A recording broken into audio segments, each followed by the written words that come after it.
Sunday eno ku Delta TV.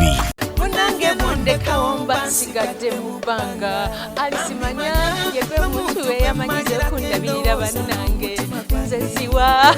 Njagala kumugamba nti ate tutandise butandisi katandika butandisi eno ssuula mpya being a new chapter. Tewali wajja gituteeseza wadde okutongereramu ebinonnogo okujjako yeye. Ebyo ebigambo eby'omulembe ddala omwami Daudi Zziwa omukozi wa CBS byagambye mukyala we maaso malungi Alice Kisache Namubiru.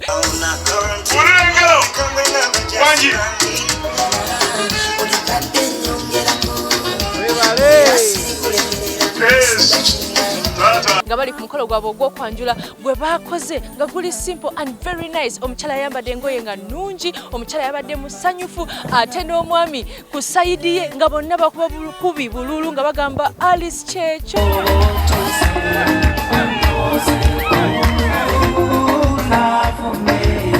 Omukyala bamukwata mpola nnyo,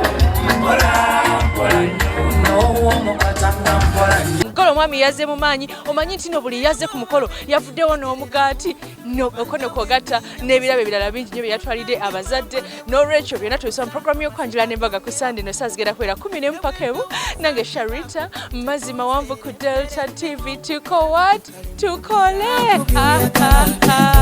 mwana gwe nninawo